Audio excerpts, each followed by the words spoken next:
Eh bien, bonjour à toutes et à tous. Nous sommes le mercredi, 26 février, il est 19 heures, et vous écoutez bien Ramdam, la radio étudiante de Valenciennes. Nous sommes en direct de Twitch depuis Le Phénix, la scène nationale de Valenciennes, pour couvrir la seconde journée du cabaret de curiosité qui s'y tient en ce moment.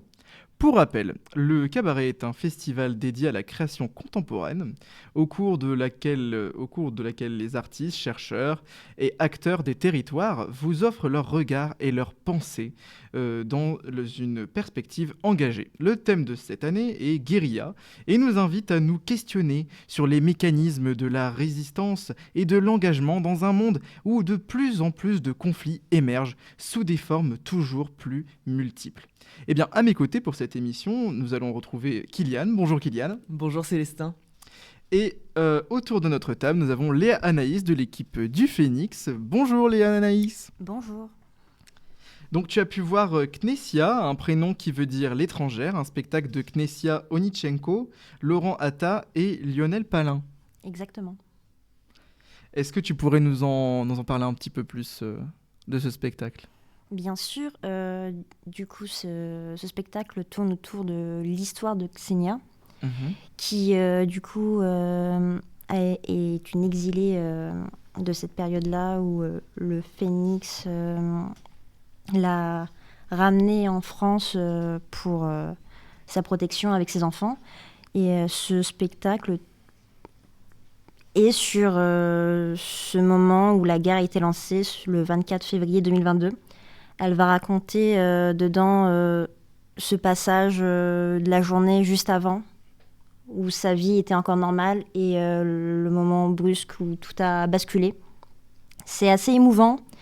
Et il y a aussi une petite particularité dans ce spectacle, c'est que ce spectacle se fait avec des lunettes 3D. Du coup, il y a une projection avec des personnages où elle va raconter qui sont ces personnages. Il y aura du texte, parce que du texte en français projeté, et aussi du coup en ukrainien. D'accord. Et c'est très émouvant. Elle a une performance vraiment incroyable. C'est une très bonne artiste, vraiment. Donc voilà. Ça dure à peu près 20 minutes. Voilà.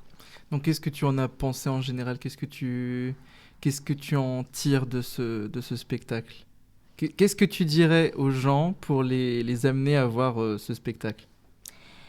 Je dirais que c'est une histoire très émouvante qui parle d'une actualité qui malheureusement est encore sujet, la guerre en Ukraine. Et c'est à découvrir, connaître l'histoire d'une personne qui a vécu ce moment, qui a changé sa vie, qui a changé la vie de ses enfants également, de sa mère. Voilà quoi, et l'expérience des nuits 3D qui est aussi un peu impressionnante, voilà. Bon bah écoute, merci Léanaïs pour ton témoignage. Et donc, comme vous l'avez entendu, ce spectacle peut vous donner envie. Et donc, vous pouvez le retrouver ce vendredi, donc le vendredi 28, à 16h30 et 17h au Phénix. Eh bien, la programmation d'aujourd'hui vous propose par ailleurs de redécouvrir le livre L'abolition des privilèges, adapté en spectacle par Hugues Duchesne et la compagnie Royal Velours. Et donc, pendant cette édition du cabaret, ce spectacle aura lieu le 26 février ce soir à 20h, mais aussi le jeudi 27 à 14h30 et le vendredi 28 de 14h30 à 20h. Et donc, en parallèle, les étudiants de l'ESSAC à Cambrai vont vous présenter une exposition autour de l'œuvre originale. Et nous avons recueilli le témoignage, nous avons pu nous entretenir avec Caroline Troncarose, une membre de l'équipe enseignante qui l'a encadrée. Donc nous allons retrouver Ethan qui a réalisé une interview avec Caroline. Bonjour à tous et à tous. Vous êtes bien sûr Ramdam Radio étudiante de Valenciennes et je suis aujourd'hui dans le cadre du cabaret de curiosité accompagné d'une des référentes de l'exposition. Bonjour madame. Bonsoir Ethan. Vous êtes l'une des personnes qui fait partie de l'équipe enseignante. Vous avez suivi les élèves tout au long de leur projet pour de la création.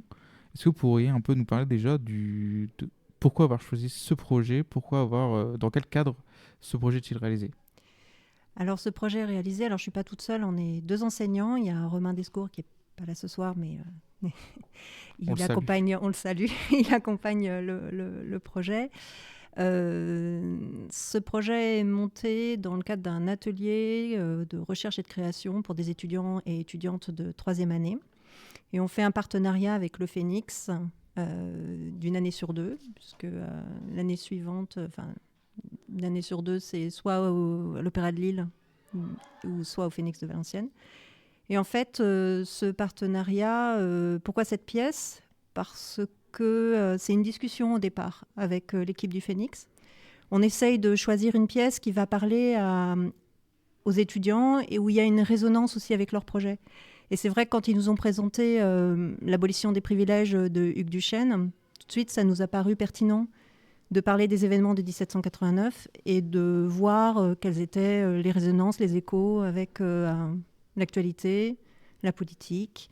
Et je trouve que c'était un choix assez judicieux parce qu'on voit la manière dont les étudiantes et étudiants se sont emparés du sujet et on voit vraiment ces résonances. Pour la réalisation de la plupart de l'exposition, les élèves ont lu L'abolition des privilèges, cette fois le livre de Bertrand Guillot, qui est aussi adapté ce soir pour une pièce de théâtre, mais aussi sur les expositions. Chaque élève a pu le lire, a pu avoir son interprétation.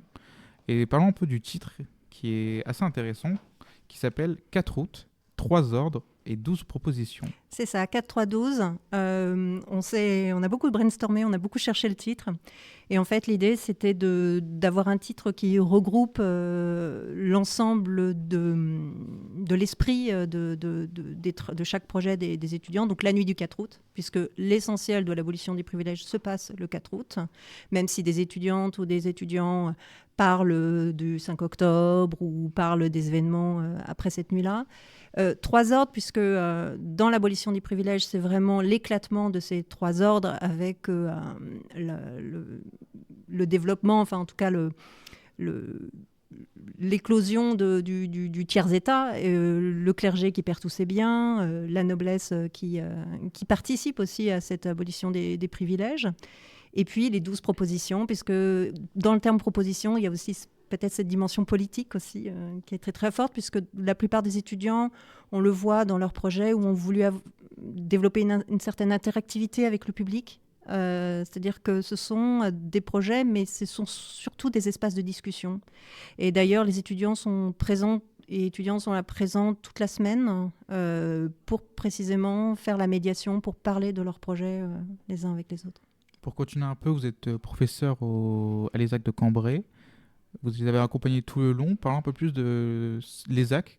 Déjà, est-ce que vous pouvez expliquer qu'est-ce que l'ESAC ? Oui, c'est une école. ESAC, c'est École supérieure d'art et de communication de Cambrai. C'est une école qui existe depuis très longtemps, depuis le XVIIIe siècle même, qui a évolué au fur et à mesure. Et c'est une école qui est plutôt spécialisée en design graphique, mais design graphique dans une acception assez large, puisque les étudiants vont faire bien sûr du dessin, mais de la gravure, de la vidéo, de la photo et aussi de la performance, parce qu'en 3e année, ils ont cette possibilité-là.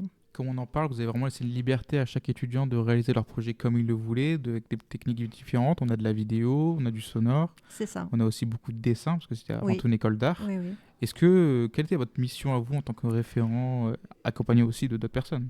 Alors, il faut quand même aussi dire qu'il y a un intervenant qu'il faut citer, c'est Hugues Duchesne, qui est le metteur en scène de la pièce, qui est venu 2 fois à l'école. Donc pour présenter son travail aussi donc expliquer comment il avait monté cette pièce, pourquoi il avait choisi cette pièce en particulier. Il a aussi retracé tout son parcours en tant que metteur en scène. Et il est venu une 2e fois au mois de décembre pour voir les propositions des étudiants. Donc il y a l'équipe pédagogique qui les accompagne, mais il y a aussi l'intervenant, enfin il y a le metteur en scène qui est là pour les accompagner le plus possible dans leur projet. Et donc, à l'École supérieure d'art de Cambrai, je ne sais plus quelle était la question, pardon. C'est pas grave. Maintenant, on va revenir un peu sur l'exposition en général. Quelles ont été les difficultés rencontrées peut-être par les élèves, mais surtout aussi par les équipes référentes ? Je ne crois pas que vous êtes tous spécialisés dans chaque matière. Vous êtes chacun à votre spécialisation. Oui, alors c'est-à-dire que l'atelier de recherche et création, il est là pour expérimenter le plus possible. Donc Romain Descours, il est enseignant en vidéo. Moi, je suis enseignante en histoire de l'art, donc j'apporte plus la part théorique, mais je suis vraiment passionnée aussi par la performance, donc je suis un peu dans un terrain de jeu. Concernant les difficultés, alors on prévient souvent les étudiantes et les étudiants qu'ils vont exposer dans un lieu institutionnel. Donc, ce n'est pas la même chose que d'exposer à l'école où on va pouvoir faire du bruit, on va pouvoir expérimenter facilement. C'est pour ça qu'on a eu aussi cette visite au préalable au Phénix pour rencontrer les équipes techniques, pour comprendre comment fonctionne ce lieu, quels étaient les endroits, les espaces où les étudiants pouvaient se placer, installer. Et puis les contraintes techniques, sonores. Donc ça a été une discussion tout au long de l'année. Et je dirais que la part de contrainte la plus dure, c'est que c'était un planning très très serré, parce que cette année, les cabarets de curiosité arrivaient très tôt dans l'année. Oui, on est seulement au mois de février, habituellement c'est au exactement, mois de mars. D'habitude c'est au mois de mars, mais dans tous les cas, ça s'est plutôt bien passé. Enfin, c'est un dialogue assez construit. Systématiquement, on est très très bien accueillis au Phénix en permanence, et avec une équipe technique, que ce soit au niveau des publics, où l'équipe en général est bienveillante, vraiment. Comme le indique le TIC, il y a 12 propositions, donc 12 expositions différentes faites par un élève différent. Nous avons d'abord le portrait d'un renversement de Maya Milesi. Oui. Ensuite, nous avons le Salon 2.0 de Chloé Delporte, le Bleu d'Irantraine de Quentin Lemoine, l'Histoire en module de Lou Huet, Présage animal de Lucie Laguerre-Chariol, Mademoiselle de Salomé Gauvin, le 5 octobre 1789, Parlons-en, de Lucas Morlaix, le Dé-ordre des choses, de Calogero Riggi, Résonance 1789, de Louis Lefebvre, D'amont tu nous surplombes, d'amont tu nous aguettes, en haut tu nous surplombes, d'en haut tu nous surveilles, d'Élise Panel, Madame Anastasie, de Lucille Pauclet. Et malheureusement, c'est la personne qui n'a pas pu être présente par la suite de Manon Mouflard, la souffle de la promesse. Tout à fait. Qui ne peut pas être présente pour l'exposition, mais elle sera là pour le temps fort, parce qu'il y a un temps fort d'exposition et de performance vendredi de 17h à 17h45. Et Manon pourra être présente pour sa performance. Alors, Nous allons parler, je vais parler de son projet. Rapidement. Donc, c'est le 12e projet. C'est une performance...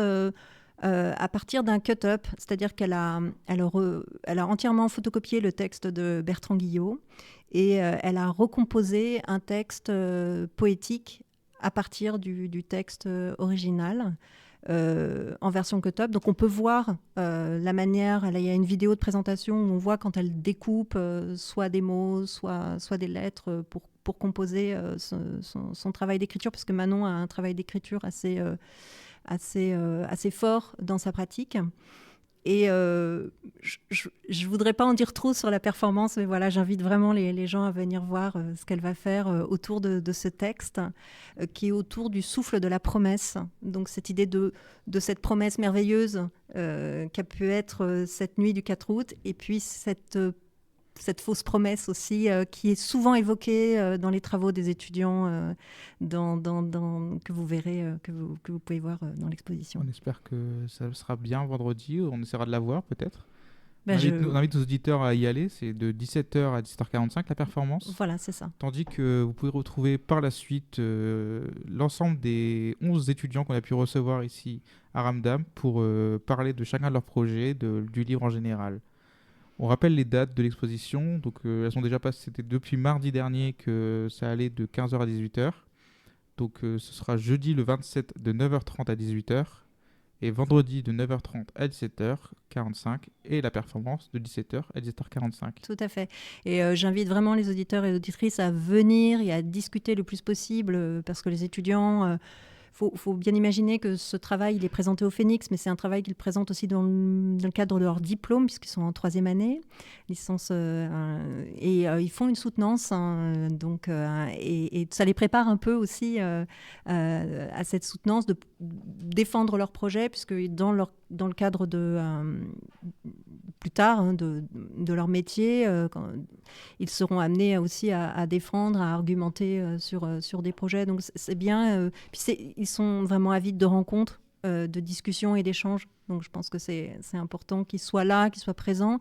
Et la plupart des projets qui sont présentés dans le cadre de cette exposition sont vraiment en interactivité. C'est-à-dire que beaucoup d'étudiants et étudiantes ont souhaité que que le public participe. Je pense aux quies, par exemple, de Maya, ou que ce soit les diagrammes de Calogero, ou quand on applaudit avec la cocarde de Louis. Enfin, il y a un certain nombre de projets qui demandent à activer les pièces. Et je pense que c'est plutôt bien que le public puisse le faire.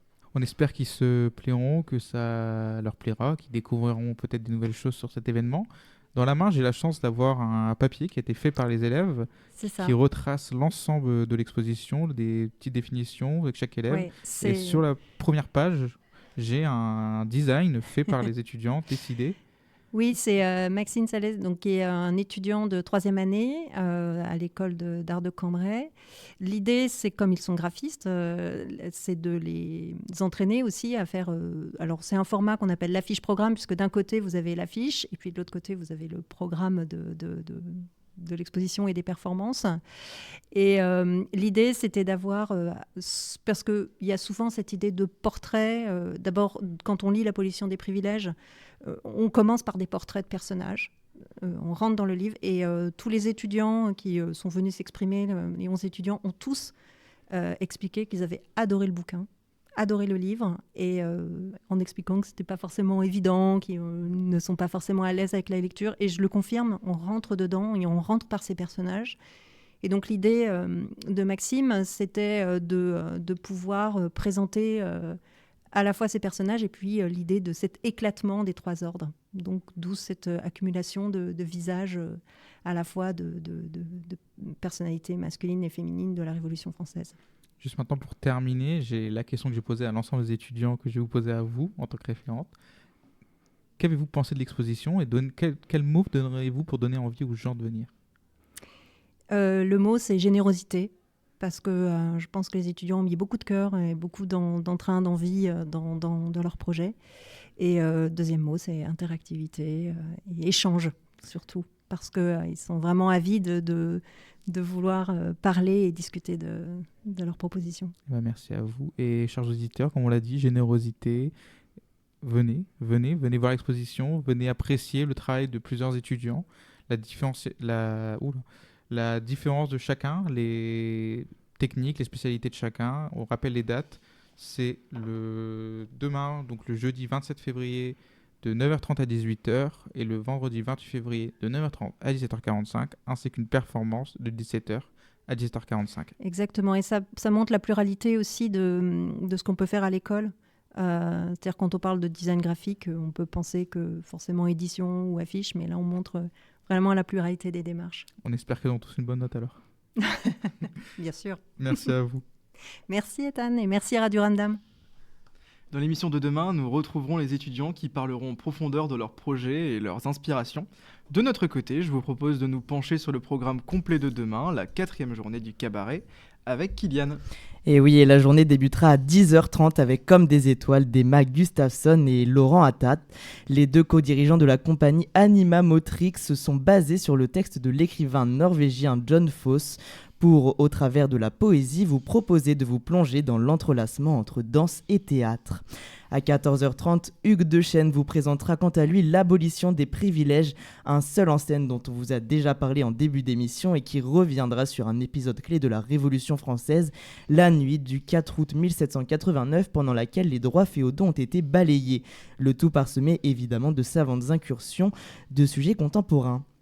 Après quoi, à 16h30, vous pourrez découvrir « Il s'appelait Mohamed », un texte de Sarah Mordi qui revient au travers d'une enquête sur ses racines familiales sur le sujet de la violence dans le décor du Maroc de 1944, alors placé sous protectorat français et frappé d'une grande famine. Nous avons par ailleurs eu l'occasion de recevoir l'autrice et metteuse en scène hier soir. Vous pouvez en retrouver l'échange sur la chaîne YouTube de Ramdam. Et enfin, à la même heure, à la compagnie Orban Tumult, en co-réalisation avec l'espace Pasolini, se produira avec Tenir, un solo chorégraphique qui se voudra être le point de départ d'une remise en question des relations que nous construisons avec la notion de force. En début de soirée, à 18h, Marie Fortuit, en résidence de création au Phénix, se présentera à vous dans son spectacle Thérèse et Isabelle, un récit qui revient sur un amour fou et authentique raconté par Violette Leduc. Après avoir suscité le scandale en 1954 et s'être vue censurée, c'est bien la version complète que vous pourrez retrouver demain. Votre soirée se poursuivra à l'espace Athéna à 20h30 avec Neiges éternelles de la compagnie Il faut toujours finir ce qu'on a commencé. Mis en scène par Jeanne Lazare, ce spectacle mêlant théâtre et musique vous invitera à vous pencher sur les fragilités et les luttes qui mettent les stars de la musique pop à hauteur d'hommes et de femmes. Et pour finir la soirée, à 23h30 aussi, vous pourrez assister à Mère Courage. Lisa Boa Ubrecht avec Lubna Azabal et la compagnie KVS et Tony Luis vous proposera de redécouvrir la célèbre pièce de Bertolt Brecht. Ce spectacle qui prend place à l'aube de la guerre de 30 ans vous proposera de vous interroger sur la guerre, mais aussi de découvrir qu'elle ne concerne pas seulement les nations, mais qu'elle rend aussi vulnérables femmes et enfants. Eh bien, merci Kylian, et merci à vous de nous avoir regardés en direct sur Twitch.